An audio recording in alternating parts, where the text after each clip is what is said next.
Ini avatar saya sampaikan ini, karena kalau sudah berangkat umat Nabi Muhammad nggak perlu sholat lagi, cukup bayar kafarah. Satu sholat 25.000 kali 5 waktu berapa Pak? Hah? 125 kali setahun bayar di awal, Bapak kan sholat lagi. Yang kaya siapa? Yang kaya yang ngajarin ini tadi. Terus Bapak nambah ilmu, nambah pengetahuan, nambah saudara, nambah silaturahmi, nambah ibadah. Mantap, Ustaz. Semoga dengan diadakan acara ini intinya menambah keikatan jamaah DKM jadi tambah rukun, tambah adem, tambah solid aja. Mantap ya. Di lingkungan Beringin Jaya ini, alhamdulillah, dan hari, kian bulan, kian tahun semakin semarak dan masyarakat sudah mulai terbuka hatinya untuk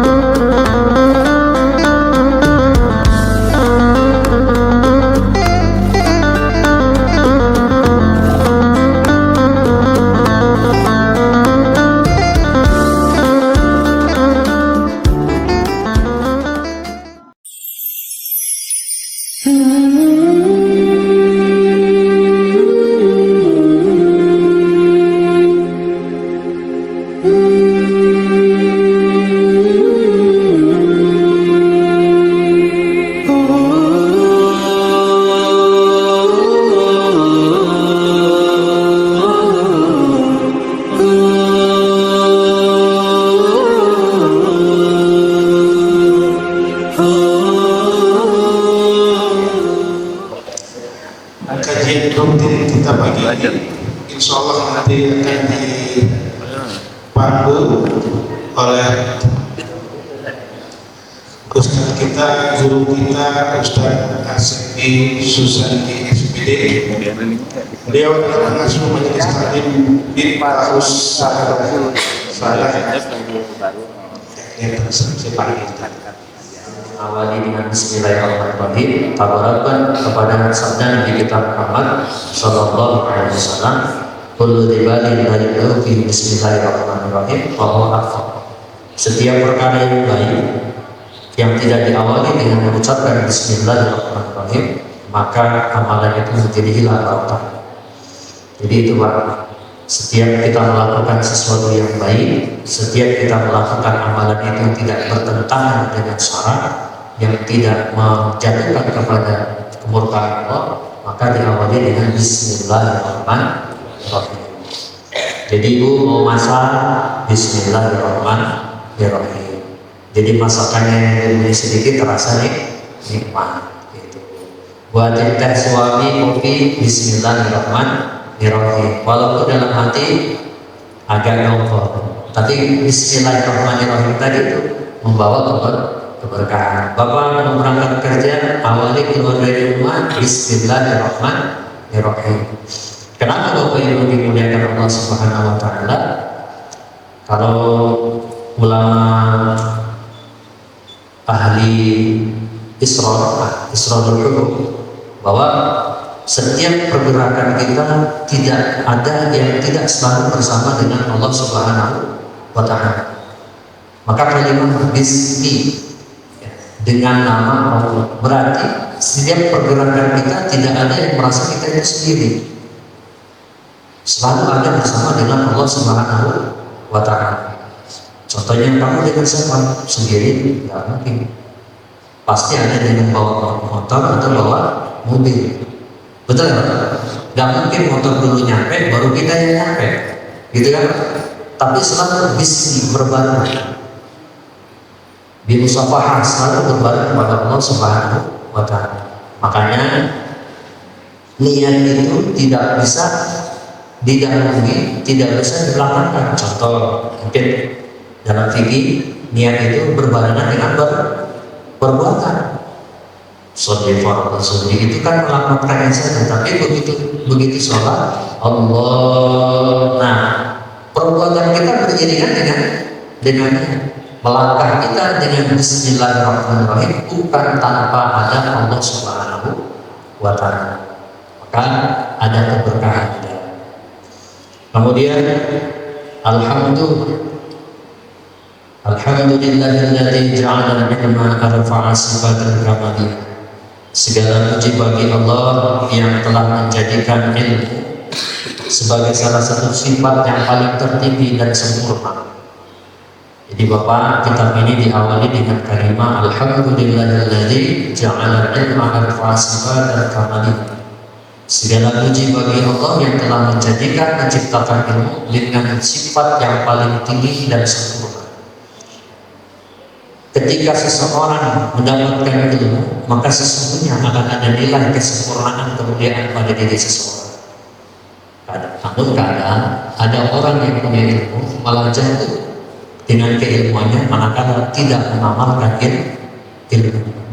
Boro-boro untuk ngamalin kepada manusia, mengamalkan buat pribadinya saja tidak ada. Alhamdulillah, segala puji lillah milik Allah. Selalu diawali juga dalam kitab ini awalannya memuji kepada Allah Subhanahu wa Ta'ala. Ibu bapak, pujian itu dibagi menjadi 4. Hadisun qadimun li hadisin, puji Allah kepada zatnya sendiri, Allah memuji diri Allah sendiri. Qadimun li hadisin, Allah memuji makhluk. Kemudian hadis di qadimin, makhluk memuji Allah. Hadis di hadisin, makhluk memuji makhluk. Qadimun di qadimin, kita lihat di Al-Quran bagaimana Allah senantiasa ya, la ilaha illa anta fa'buduni. Allah puji diri Allah sendiri, tidak ada Tuhan selain aku, maka sembahlah. Wajar tidak kalau Allah memuji diri sendiri? Wajar. Dalam hadis itu Rasulullah SAW mengatakan bahwa sering Allah mengungkapkan bahwa tidak ada yang bisa berbuat sesuatu kecuali tanpa kehendak Allah Subhanahu wa Ta'ala. Qadimun li qadim. Kemudian qadimun li hadisin, Allah memuji makhluk. Berapa banyak orang-orang yang dipuji Allah di dalam Al-Quran. Bahkan orang biasa dipuji oleh Allah Subhanahu wa Ta'ala. Siapa? Luqmanul Hakim. Luqman ini bukan nabi. Luqman ini yang hidup di antara Sulaiman dan di antara Nabi Daud. Luqmanul Hakim ini hidup di antara masa Nabi Sulaiman dan masa wafatnya Nabi Daud. Jadi ayah dan anak ini Luqmanul Hakim ada di antara masa kejayaan Nabi Daud dan Nabi Sulaiman alaihissalam. Diceritakan dalam Al-Quran, disampaikan dalam Al-Quran untuk kita sebagai manusia biasa. Ada manusia biasa yang begitu mulia kedudukannya diceritakan oleh Allah di dalam Al-Quran buat kita umat Nabi Muhammad Sallallahu Alaihi Wasallam. Dan Luqmanul Hakim itu terkenal dengan nasihat-nasihat untuk anak-anaknya. Luqmanul Hakim itu terkenal di dalam Al-Quran dengan nasihat-nasihat kepada anak-anak. La tusyrik billah, jangan sekutukan Allah. Berbuat baik kepada orang tua.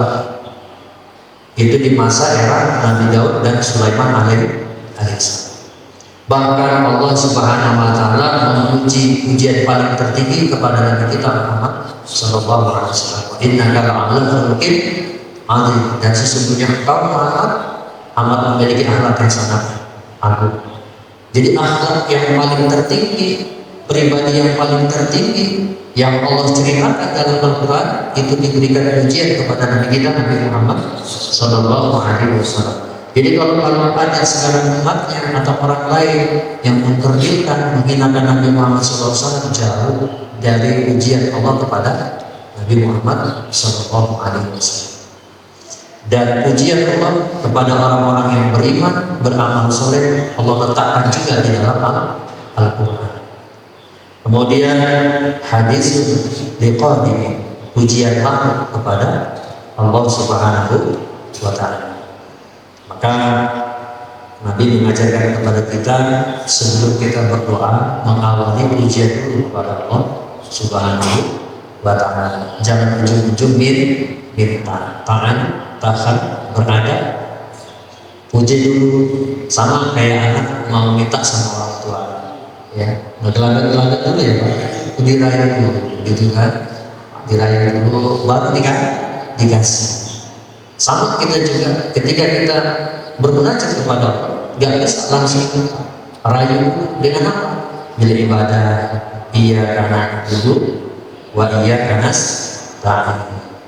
Cuman kadang-kadang kitanya yang gak sabar, orang anak kita ledekin kan, iya gak Pak? Minta dengerin kita ledekin, kita mungkin apa ngomongin, sampai nangis dulu, iya kan Pak? Sama kita sampai nangis dulu, sampai jatuh dulu, bahkan sampai terhina-hina. Jadi kalau dalam hidup kita merasa dengan amal ibadah lebih gampang dapat mintanya sama Allah, salah. Kadang-kadang banyak orang yang tidak sabar dengan manjanya Allah kepada kita. Bapak Ibu dimuliakan Allah Subhanahu wa Ta'ala, lalu hadisin makhluk memuji makhluk. Boleh nggak? Boleh. Tapi sandarannya lalu dikembalikan kepada Allah dengan ucapan alhamdulillah.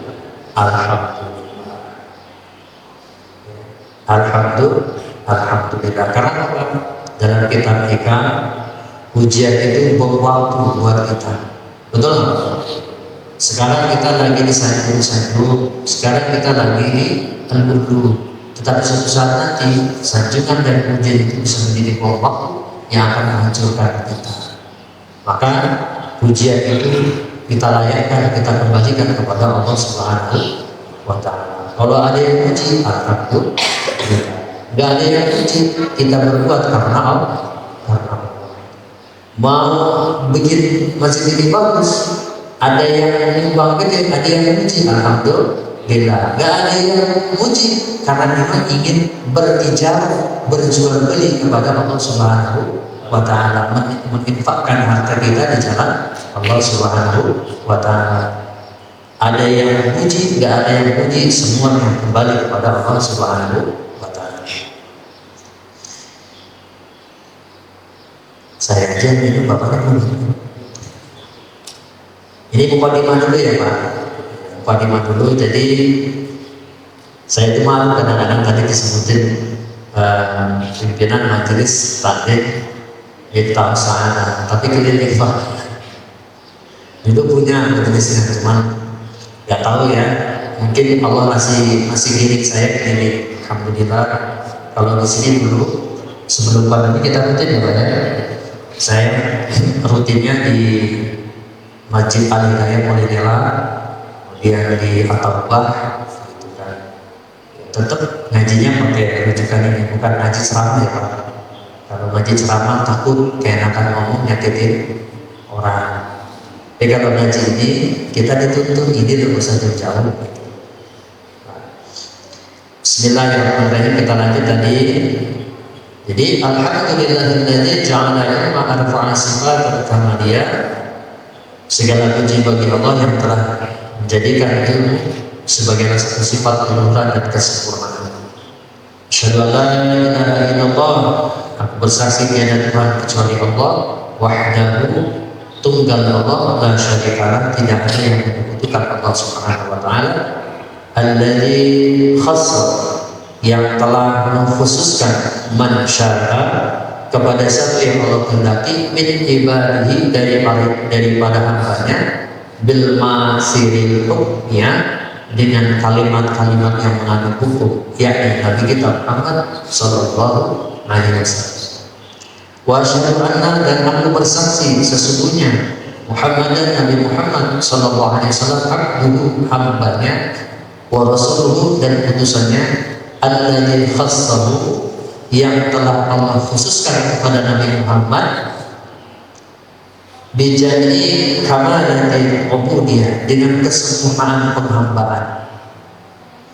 Jadi Allah memilih mengkhususkan Nabi Muhammad sebagai rujukan kita bikamalatil ubudiyah, dengan kesempurnaan hamba yang beribadah kepada Allah Subhanahu wa ta'ala. Coba kalau mau cari contoh hamba yang sempurna ibadahnya, nggak usah jauh-jauh, Nabi kita Muhammad Sallallahu Alaihi Wasallam. Jangan sampai memasukkan paham nggak perlu lagi sholat. Ini avatar saya sampaikan ini, karena kalau sudah ngaku Nabi Muhammad nggak perlu sholat lagi, cukup bayar kafarah. Satu sholat 25.000 kali 5 waktu berapa Pak? Hah? 125 kali setahun, bayar di awal, Bapak kan sholat lagi. Yang kaya siapa? Yang kaya yang ngajarin ini tadi. Terus Bapak ngikut masuk bagian marketing, Bapak dapat komisi 10%. Kaya kan? Ada nggak sekarang? Ada. Senang banget orang mau ibadah sama Allah cukup bayar uang itu. Padahal itu mengejar kuncinya adalah ibadah kepada Allah Subhanahu wa ta'ala. Tapi lampu di Indonesia Pak. Anehnya lampu gitu kan. Ya Allah, marketingnya ada 10%. Saya ngajak Bapak setor ke saya setorin enggak? Ininya nanti binanya gitu Pak, saya dapat 10%. Kalau saya ngajak sekian orang, berapa saya? Jadi ada orang yang mencari kekayaan mengatasnamakan agama. Hati-hati Pak. Jadi kalau mau cari tolak ukur seseorang yang paling sempurna kehambaannya kepada Allah, jangan ukur yang lain-lain. Siapa Pak? Nabi kita Muhammad Sallallahu Alaihi Wasallam. Nabi itu sampai kakinya bengkak tidak dijalan. Bahkan beliau dapat jalur maksud yang terbebas dari dosa. Beliau saja mau ibadah kepada Allah Subhanahu wa ta'ala. Ini kita cuma bayar 25.000, nggak sholat lagi. Ada yang mau kayak gitu pada sini? Oh, ada yang mau? Nggak ada. Nauzubillah min Wasallallahu, dan semoga Allah memberikan rahmat ala sayyidina kepada Tuhan kita semua Muhammad Nabi Muhammad sallallahu alaihi wasallam, alladzi malakallahu ta'ala, di mana Allah telah memenuhi qalbihi, hati Nabi Muhammad sallallahu alaihi wasallam, min jalalihi, dengan keluhuran al-a'la yang maha tinggi, wa jalla wa ala. Jadi Allah Subhanahu wa ta'ala telah memberikan Nabi kita Muhammad sallallahu alaihi wasallam itu dengan kesempurnaan akhlak dan keluhuran pribadi yang sangat luar biasa. Ini mulai dengan buah mata. Dengan buah mata, jadi tulisannya kemana-mana, kita lari-lari. Wa ayyahu sallallahu alaihi wasallam min jumlatil asna, dan pribadi Nabi Muhammad sallallahu alaihi wasallam itu termasuk min jumlatil asna, dari hamba-hamba Allah yang diberikan keistimewaan. Fasor, maka jadilah Nabi Muhammad sallallahu alaihi wasallam itu surura mansura, kebahagiaan dan selamat ditolak oleh Allah Subhanahu wa ta'ala. Jadi pribadi Nabi Muhammad secara fisik, secara individual itu memang dipilih oleh Allah Subhanahu wa ta'ala, maka Nabi Muhammad itu menjadi hamba yang surura mansura, hamba yang selalu gembira dan selalu. Silakan 3 penanya dulu, dimulai dari belakang, dari ibu. Silakan ibu-ibu, ada yang mau ditanyakan ibu-ibu? Bismillahirrahmanirrahim. Assalamualaikum warahmatullahi wabarakatuh. Yang terhormat Pak Ustaz, yang selalu dimuliakan Allah Subhanahu wa Ta'ala, di mana kami bersama ini. Terima kasih atas kajiannya, mudah-mudahan menjadi manfaat untuk kami semua. Pak Ustadz, saya mau bertanya. Kami ini ada keluarga besar Pak Ustadz ya, setiap bulan ataupun kadang dalam sebulan 2 kali mengadakan acara keluarga. Setelah itu pada waktu sholat, kami sholat semua Pak Ustadz berjamaah. Di situ keluarga kami ada yang lain ya Pak Ustadz, semua ini kata Pak Ustadz mengatakan apabila keluarga yang lain akan membawakan hikmah Allah dan membaca Bismillah. Sehingga ada kami berjamaah, ada yang satu membaca Bismillah dengan sir, yang satu kadang ada yang dengan jihad. Jadi itu Pak Ustadz mohon penjelasannya apakah ada dalilnya tadi, karena saya sebagai orang tua tidak bisa mengatakan kalau belum ada hadisnya, dalilnya. Begitu Pak Ustadz tentang masalah Bismillah. Kami ucapkan terima kasih sebesar-besarnya. Wabillahi taufiq wal hidayah. Wassalamualaikum warahmatullahi wabarakatuh. Dari sekian Nabi, Allah memberikan syafaat itu hanya kepada Nabi Muhammad Sallallahu Alaihi Wasallam. Bukan Muhammad aja ya, karena saya juga punya Muhammad, tapi dari Sallallahu Alaihi Wasallam ya. Jadi syafaat ini diberikan kepada umat Nabi ya, gitu ya, Nabi Muhammad. Saya pernah mendengar itu dari sebuah ceramah sebenarnya, bahwa alam mahsyar itu nanti yang akan kita jumpai, kalau kita dan semuanya kita akan menjumpai di alam mahsyar itu, ada bertanya dari seorang orang Nasrani itu, apa namanya kalau ustadznya apa namanya itu? Pendeta, dari seorang pendeta yang sangat fanatik kepada Nabi. Hai Muhammad, katanya kira-kira pertanyaan begitu, apa setelah hidup di dunia ini yang akan terjadi, kata seorang pendeta tadi kepada Nabi Muhammad. Maka kata Nabi Muhammad bahwa suatu saat nanti manusia akan dikumpulkan di suatu tempat yang alam mahsyar. Alam mahsyar itu kata Nabi adalah gelap sekali, katanya tidak ada cahaya apapun. Maka disitulah Nabi akan mengeluarkan syafaat. Kemudian lagi syafaat seperti apa kalau yang akan turun kepada kita sebagai umatnya di alam mahsyar itu. Karena kegelapan itu di alam mahsyar itu kita butuh cahaya, kayak gitu, cahaya.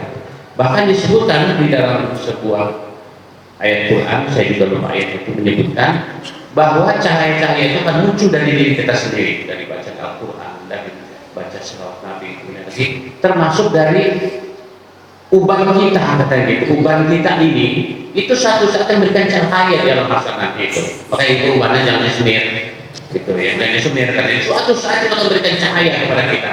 Maka sering disebut bahwa cahaya itu sebagai tanda-tanda, uban itu sebagai tanda-tanda bahwa kita sudah mulai tua, kemudian suatu saat memberikan cahaya kepada kita. Maka ada uban dari alis, di hidung, di kepala. Dia nggak usah disemir, gitu. Dan itu kalau disini nanti akan muncul di saya kita. Nah ini maksud saya syafaat seperti apa Pak Ustaz itu yang mungkin akan kita terima, yang kita banyak bersalawat kepada Nabi di alam mahsyar nanti. Demikian Ustaz. Assalamualaikum warahmatullahi wabarakatuh. Pak Ustaz tadi disampaikan ada materi mengenai ujian, ada 4 macam ujian. Ini yang ingin saya tanyakan yang di hari keempat, karena sering sekali kita temukan bahwa ujian antara manusia makhluk ke makhluk. Saya yang ingin saya garis bawah ada istilah penyakit ain yang mungkin ya beberapa orang tahu bahwa ain ini penyakit di mana hadis dikatakan Rasul pernah katakan bahwa orang ini akan meninggal mendahului waktunya, dia waktu meninggalnya. Ibaratnya dia itu meninggal sebelum waktunya karena penyakit ain. Penyakit ini adalah penyakit yang tadi bentuknya pujian atau kebencian dari seorang tidak langsung. Nah, untuk menyikapi penyakit ini gimana? Karena kan kita kadang-kadang puji, nah kan kita nggak tahu pujian itu ya akhirnya timbul sebuah penyakit dari si individu yang memang tidak kita ketahui. Nah itu bagaimana? Itu saya minta arahannya.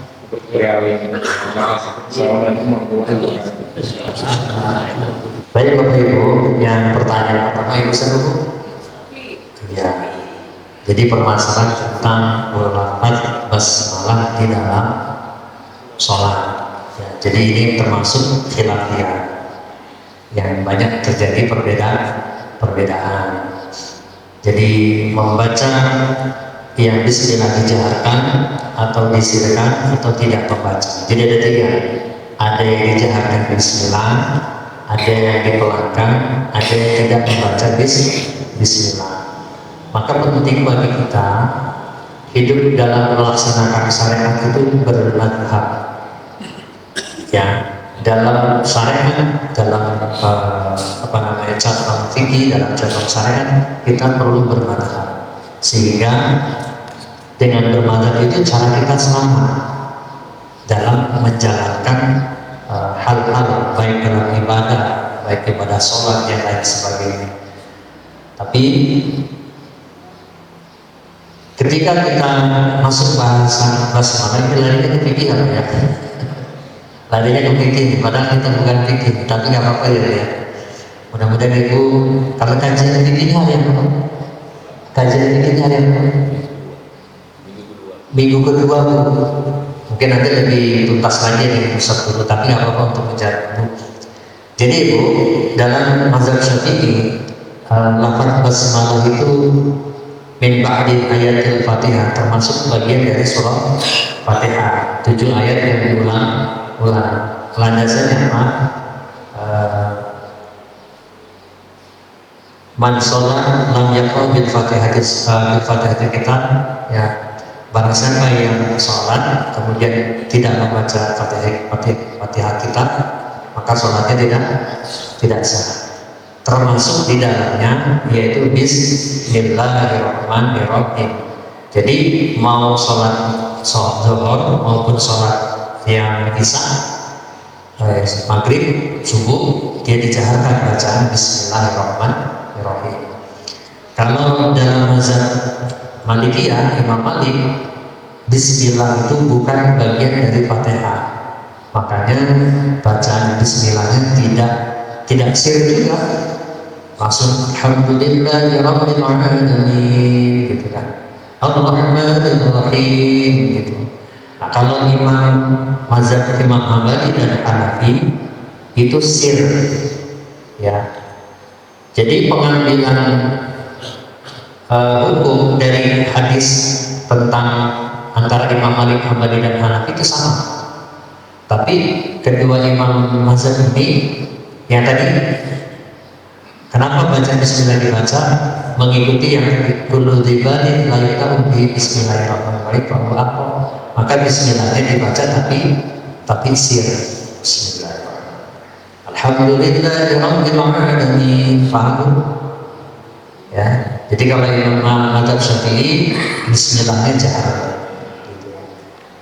Nah, nggak bawa persiapan. Itu tadi saya bukan tipikal yang ceramah itu harus ceramah tuh ngalor gitu. Tapi kalau kita ini tadi kajian ilmiah. Jadi jawabannya juga harus ilmiah. Karena ibu nanya tadi nggak bawa perangkatnya saya. Jadi dari secara terperincinya nggak bisa saya sampaikan, tapi secara seperti itu ya. Jadi kita perlu bermazhab, dalam akidah pun perlu bermazhab. Ada ya sah sholatnya gitu.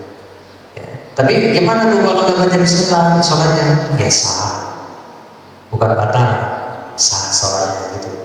Ya, gitu paham? Ya, jadi yang nggak baca Bismillah mungkin bisa jadi bermadzhab Malik, tapi jangan apa itu enggak gitu. Bagi mazhab-mazhab enggak ada gitu, enggak. Justru Imam Malik mengikuti sabda Nabi, dikuatkanlah, difatwakanlah sama jamaahnya. Maka ada disebut dengan mazhab Maliki gitu. Ikutin, ada kedengar sabda Nabi. Dan Imam Syafi'i pun mendengar juga gitu, bahwa termasuk Bismillahirrahmanirrahim bagian daripada surat Fatihah. Maka wajib dikeraskan bacaannya juga gitu. Paham ya? Cukup. Yang kedua masalah semua. Jadi betul tuh Pak. Jadi syafaat itu ada namanya syafaatul uzma, syafaat yang sangat besar saat kita dibangkitkan dari alam kubur ya, di yaumil mahsyar, pada hari dikumpulkan mahsyar itu dikumpulkan kita ya, untuk menerima keputusan Allah Subhanahu wa Ta'ala. Jadi nunggu kapan kita disidang Pak Hakim dan Pak Jaksa gitu Pak, itu nunggu dulu kita itu 5.000 tahun kalau tidak salah ya, nunggu dulu.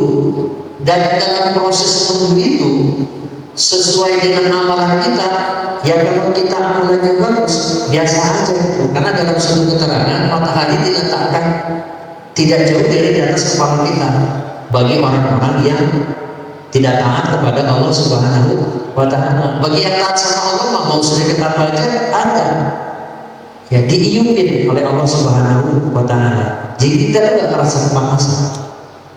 Bahkan ada yang dikatakan keringat itu ada yang sampai di telapak kakinya, ada yang sampai ke mata kaki, naik sesuai dengan amalan kita gitu Pak.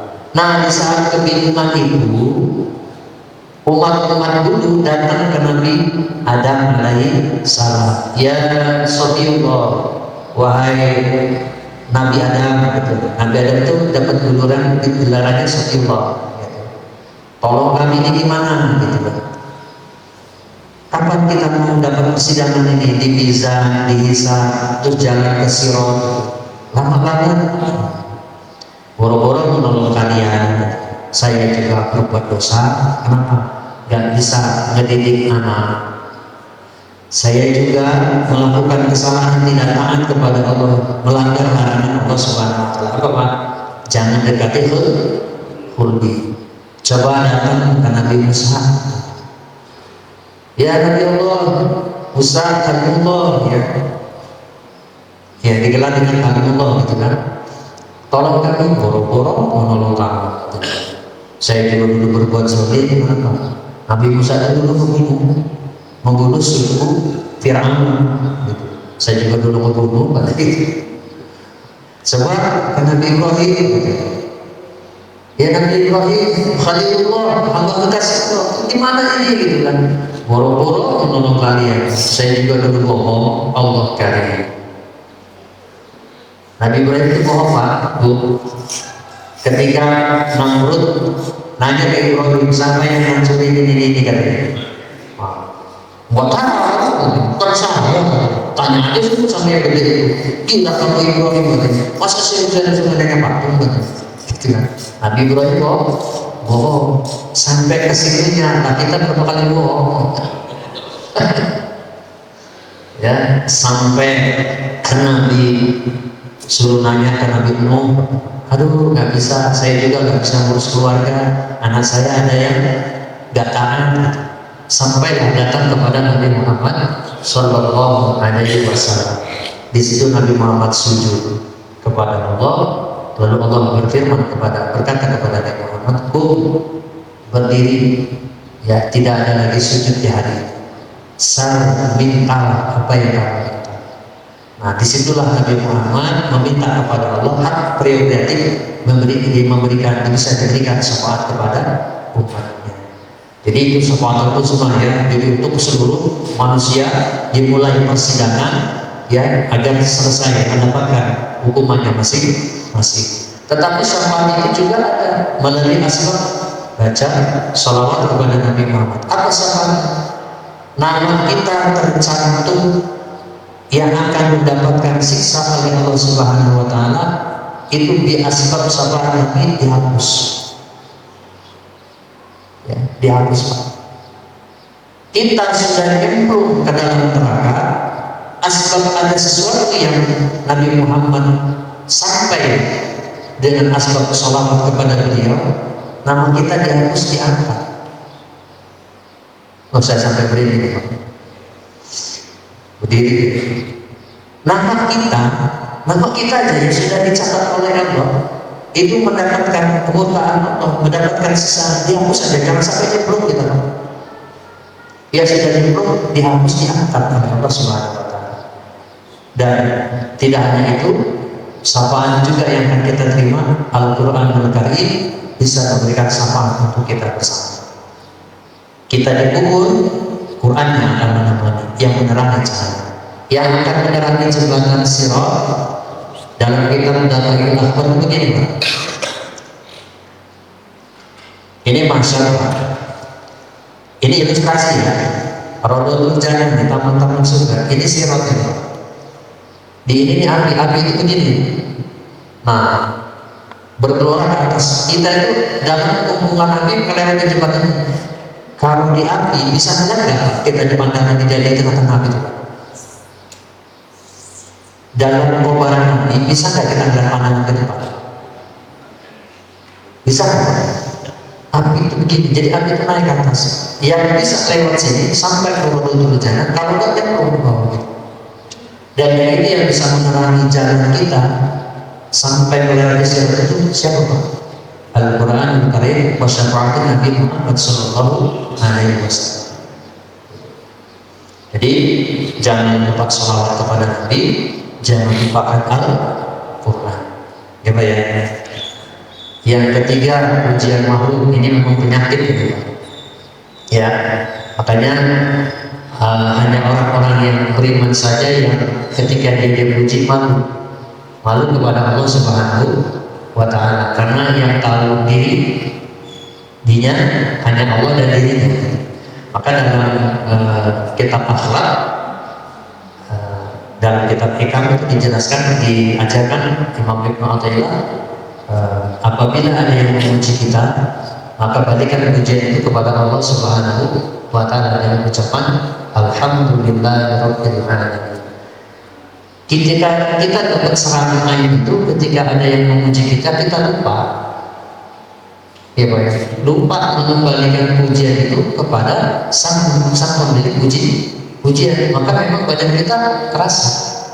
Salah satu air yang paling membahayakan itu adalah pujian atau pandangan tidak mengenakan orang lain kepada kita.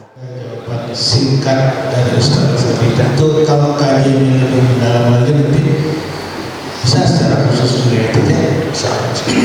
Tapi tadi nyambung pertanyaan teman tadi terkait dengan pujian tadi. Ini kan ambil contoh lah, saya punya teman tuh ibadahnya jarang, sholatnya kadang-kadang, Jumat kadang iya kadang enggak, mungkin kan. Tapi kalau lebaran itu bajunya bagus, hari-harinya enak kan, kemana-mana kendaraannya bagus, alhamdulillah rezekinya bagus, tapi ibadahnya kurang. Iya, kita ini ada juga yang merasa ini ibadahnya udah tekun banget ya. Ngajinya rajin, sedekahnya iya, tapi kok nggak naik-naik kan? Motor itu aja, umur motor itu lebih tua dari umur anaknya gitu kan, kayak saya. Kemudian belum punya kendaraan, rumah juga masih ada yang bocor-bocornya gitu. Itu ada tanda-tanda. Itu gimana kira-kira nasihatnya? Monikosnya kasih berjalan. Jadi gini Pak, buat kita yang rajin ibadah, maaf ya, belakang aja gitu. Ada yang nggak rajin ibadah, hidupnya naik terus kan ya. Tadi Bismillahirrahmanirrahim ya. Ar-Rahmannya Allah itu dikasih sama siapa saja. Mau ibadah nggak ibadah dikasih, mau nyembah Allah sama nggak nyembah Allah dikasih. Tapi sifatnya istidraj. Nah, jadi istidraj itu gini Pak, kita kesel sama anak, tapi yang namanya anak ya disuruh ini nggak mau, Pak kasih, gitu. Pak iya kasih, gitu Pak. Tapi lama-lama kena templang juga kan, gitu. Kita marahin habis, kita cabut hak-haknya gitu kan, saya potong ATM-nya, kita ringkas, itu namanya istidraj. Jadi kita jangan mengiri hati dengan orang yang ibadahnya nggak sama Allah tapi rezekinya banyak, tapi levelnya nikmatnya istidraj gitu loh Pak. Nah Nah, ini jadi PR buat saya. Insya Allah panjang umur, minggu ketiga kita akan bahas mengenai dalilnya. Ya, jadi lebih enak apa itu istidroj, gitu Pak. Tapi sejarah itu begitu. Jadi istidroj itu kayak kita kesel sama anak, tapi mintanya kita kasih gitu. Jadi anak itu kurang ajar ya, tambah gitu kan. Karena itu habis Pak. Gitu. Nah, buat kita karena ibadah itu paham, karena ibadah itu bukan jangan lupa. Karena ibadah adalah kewajiban kita kepada Allah sebagai hamba, mau kaya enggak kaya, ya, mau hidup kita enak atau enggak enak, itu enggak ada hubungannya. Bisa jadi ibadah kita ada yang kurang.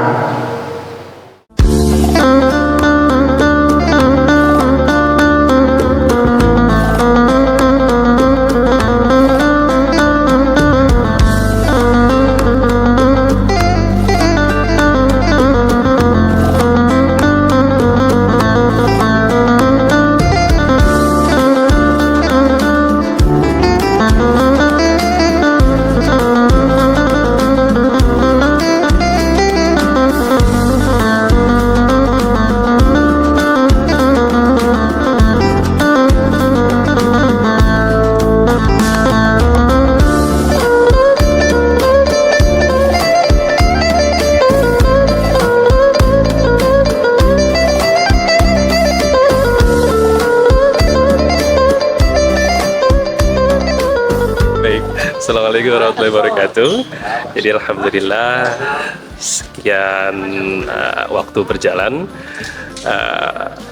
kajian dari masjid ke masjid di lingkungan Beringin Jaya ini, alhamdulillah dan hari, kian bulan, kian tahun semakin semarak dan masyarakat sudah mulai terbuka hatinya untuk menerima ilmu. Pak Syafiq, apa harapan untuk jamaah di keliling nanti untuk kajian ini? Ya, harapannya semakin ramai. Jadi kita semua tahu nih kalau di Perumnas itu kan masjid itu rumah-rumah itu udah tetangganya masjid. Jadi kita bukan di kampung misalnya satu masjid ada masjid rumahnya itu jauh-jauh gitu kan. Kita tahu semua bahwasanya di masjid Al-Ikhlas aja itu kita lihat sekelilingnya itu rumah gitu ya. Dan kita cuma bisa tahu jumlahnya tuh tadi jamaah berapa gitu ya, dan jumlah warga juga berapa. Harapannya warga semakin terinspirasi, warga semakin punya kesadaran, dan Allah kasih berkah buat lingkungan kita tentunya kalau kita memakmurkan, meramaikan Ramadan. Mudah-mudahan kajian dari kajian itu semakin ramai dan jumlahnya juga semakin bertambah.